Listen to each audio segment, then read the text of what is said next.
It's a great pleasure to be with you for your rally. Over the past few weeks, United Kingdom parliamentarians have been taking evidence from Hong Kong about the brutal treatment of doctors and first aiders during the pro-democracy demonstrations. More than 1,000 submissions have been made to the All-Party Parliamentary Group on Hong Kong's inquiry.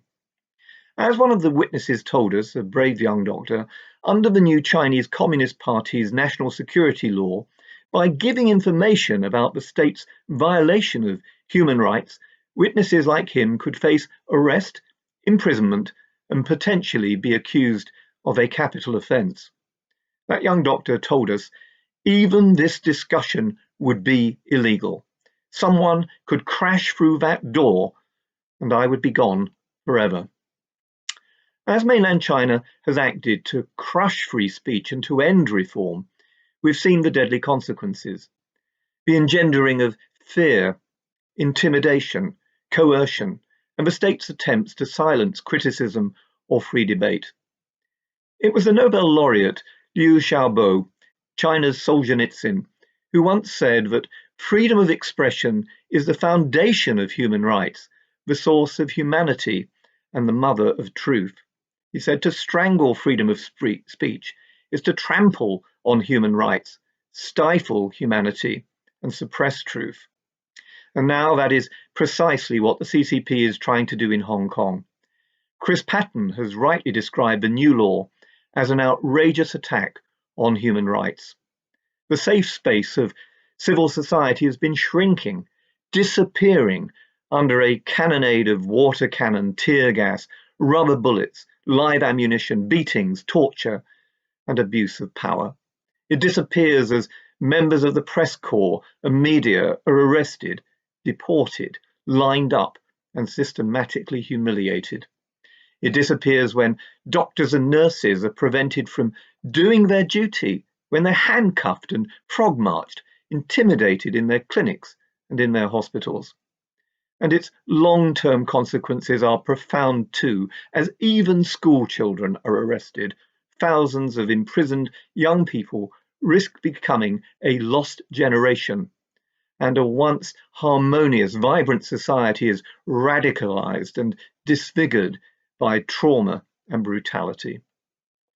In the face of all this, the international community must stand united in promoting Helsinki-style engagement with China, with all policies, economic, trade, security and defence, shaped by consideration of the CCP's actions against the people of China and by its violation of human rights. Helsinki with Chinese characteristics.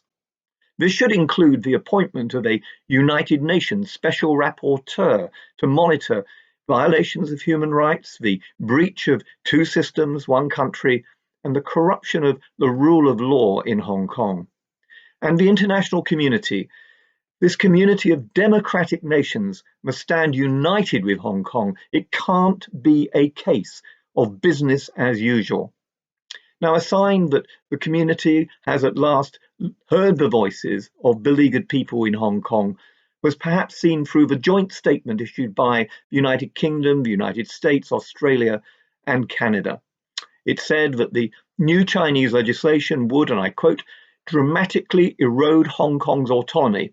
It said that the new laws are a breach of the legally binding United Nations registered state Sino-British joint declaration made when the United Kingdom handed Hong Kong back over to China in 1997. The international community should also accept the proposal of 7 former United Kingdom foreign secretaries who have called for an international contact group to be established, and also to ensure that Beijing's actions are on the next G7 agenda. The United Kingdom Foreign Secretary Dominic Raab has also made it clear that Britain will welcome BNO passport holders who flee the imposition of communism. But the international community must go further than this and provide the possibility of second citizenship and second right of abode in other countries and territories around the world for all those who are forced to flee to new lives in which their inalienable rights and their liberties are upheld.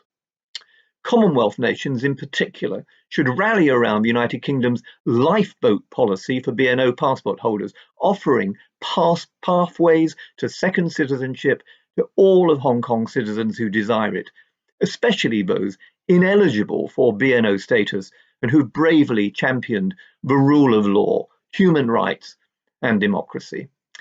And we must make it clear that those who have collaborated in the destruction of Hong Kong's freedoms, or collaborated and aided and abetted those who have incarcerated 1 million Uyghur Muslims in Xinjiang, will not enjoy such rights and be subjected to Magnitsky-style sanctions, and that it should include big corporations and banks as well. And we need to understand that following the destruction of Hong Kong's liberties, democratic Taiwan will be next and be subjected to China's willingness to use force.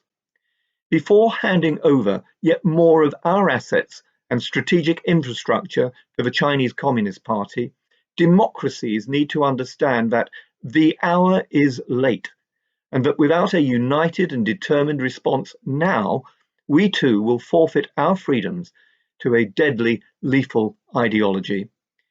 Peaceful protest and a strong, united international response must demonstrate that the destruction of two systems, one country, will be contested. Fail to do so, and like that brave young doctor, we will see them come crashing through the door, and the great gifts that we prize and hold dear will be gone forever.